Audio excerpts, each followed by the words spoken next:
Well, at some point, you've got enough footage, and there's a lot of people there in need. And I wasn't the only one, Sean. There were a lot of press that were actually jumping in and helping because it got so desperate there. It happened again today.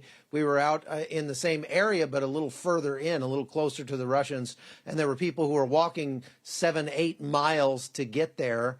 And to get to where that bombed out bridge is, to get to where there are ambulances that can help them out. And they needed so much help. There was not enough soldiers to do it. And so there were a lot of press that were actually helping out, including Sarah Williamson today. So, Chuck, but talk you to get us, to the point where humanity sort of takes over. And again, and talk about humanity. I mean, this bombing of the hospital, the maternity ward, just quickly, I mean, how bad has this thing deteriorated? Well, they gave us, they said they were going to stop shooting between 9 a.m. and 9 p.m. to let people get out. They waited till about 3 p.m. when it was absolutely full of people, and then they started shooting again. That was up here in the northwest part of Kyiv.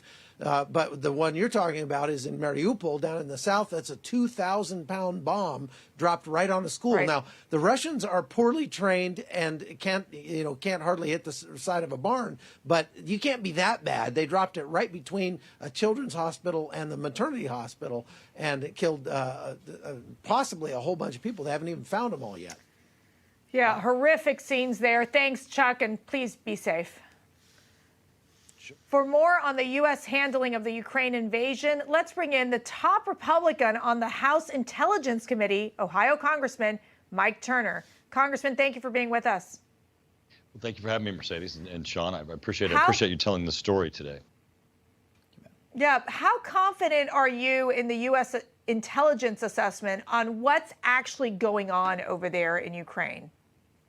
Well, I'm very confident of the intelligence that we're receiving and of what we expect that the Russians are going to do, what they're planning on doing. What we don't have is really any consistency from this administration. I mean, we can get through intelligence, understanding of where the Russians are positioned. We can work to help the Ukrainians defend their own country. But you have an administration that keeps flip-flopping on what needs to be done in order to be able to support the Ukrainians and their ability to fight for their own country. The MiGs are an excellent example. You were telling the story of where you've got the Secretary of State saying that the United States supports these MiG airplanes being given to Ukraine. President Zelensky calling for those planes and that they would make a difference. It would be sort of return to Sydney, right? They'd be fighting Russian planes, fighting the Russians invading Ukraine. Poland being willing to give those planes. And then at the end of the last moment, the United States appears to be the ones who've pulled the rug out from underneath this. These confusing signals make it very difficult for the United States to get aid in, to get weapons in, and to support the Ukrainian effort.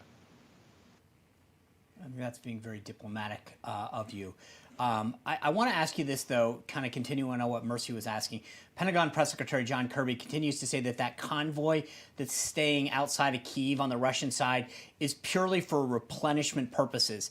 I have a hard time believing that that's the case. Do you agree with that assessment?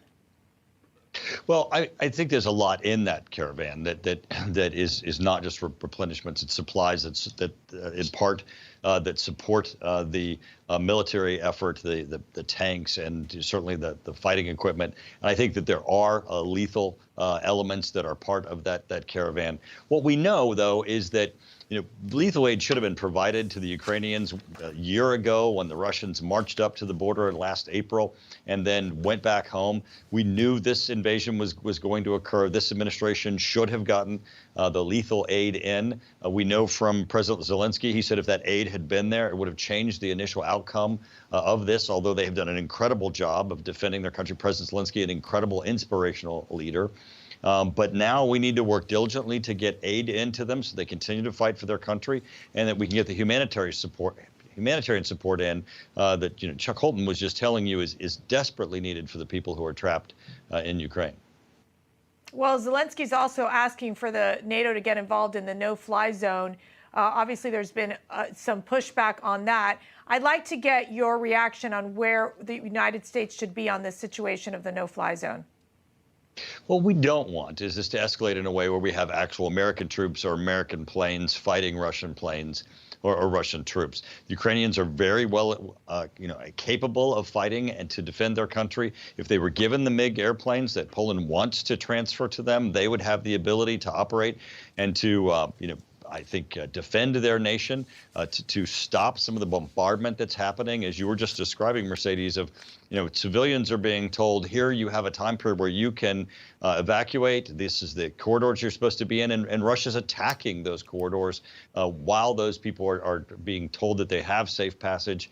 This is certainly, incredible humanitarian crisis that's being created totally by the lack of values that this authoritarian regime has in starting this unprovoked war against Ukraine. Congressman Turner, I appreciate your insight. It's invaluable right now. Thank you so much. Thank you.